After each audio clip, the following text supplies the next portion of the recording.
Ngayon, ipapakita ko sa inyo ang tinatawag na longevity exercises. Pampahaba ng buhay. Kaya kung ikaw ay nasa 50 years old below, kailangan araw-araw kung kaya. Kung ikaw naman ay 50 years old to 60, kailangan gawin mo din ito araw-araw kung kaya. At kung ikaw ay senior na, at least 3 times a week, subukan mong gawin. Okay, so umpisahan natin sa rebounding. 30 minutes na ganito para ma-open ang ating lymphatic system. Yan. Pagkatapos nito, yan. 30 seconds din.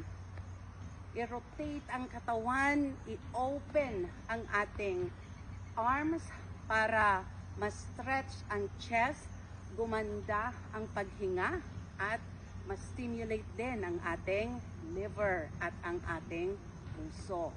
Yan. 30 seconds. Pangatlo, mag-bend over a little bit like this. Ganito ang dalawang kamay. Dapat yung shoulders natin diretso at yung elbows. Yan. Tapos, i-twist ang katawan. Ito ay talagang china-challenge ang tiyan, ang likod, ang mga pinte, at of course, ang ating paghinga at ang ating puso. Yan. Ino-open up ang posture. 30 seconds din na ganito. Pagkatapos nito, ganyan, mag-bend and down like this. And up, you raise your heels. Yan, 30 seconds din.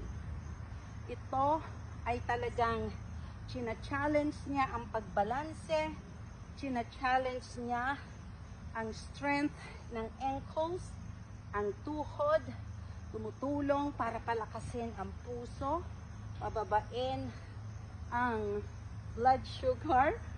Yan, napakaganda ito para sa mga may diabetes. 30 seconds also. Then pagkatapos nito, mag-squat down tayo. Yan.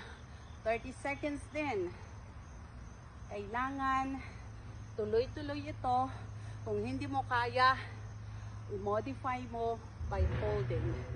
30 seconds. Kung kaya mo ng all the way down, then that's even better. Yan. Ito, nagpapalakas ng puso, nagpapalakas ng tuhod, nagpapalakas ng tiyan. Yan. Pagkatapos ng deep squat, mag-gorilla squat tayo. So, mag-bend down, and then hawakan yung mga toes. Yan. Kailangan yung mga kamay nasa loob ng mga binte or hita. Yan. Tapos, naka-diagonal ang mga paa para ma-open ang singit. At dito, yan. Gawin natin hanggang ma-straight ang mga knees. 30 seconds din. Ito ay talagang china-challenge ang strength at balanse at pinapaganda ang flexibility. 30 seconds din.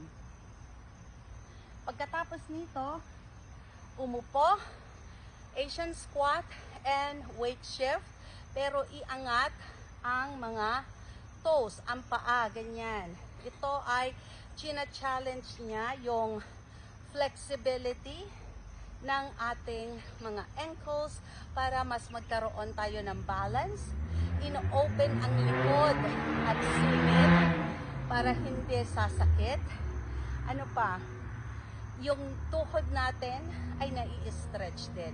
So, napakaganda ito kung ikaw ay may problema sa balakang, sa likod, sa singit, sa tuhod, at sa mga binte. 30 seconds. Pagkatapos nito, tumayo. Then, mag-single leg standing tayo. Yan. 30 seconds na ganito. Kung i-challenge mo pa yung sarili mo, pwede mong i-hold na ganyan. And just let one hand out like this for 30 seconds. Yan. Then, switch. Yan. Ito ay pinapaganda ang stability ng bawat leg at yung focus natin. 30 seconds dapat. Yan.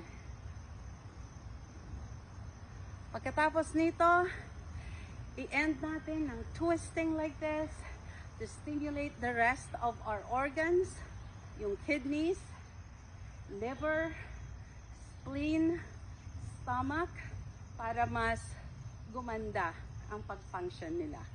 Ayan guys, kailangan ninyong gawin ito at least 3 times a week para mas humaba ang ating buhay. Paki-share na para makatulong.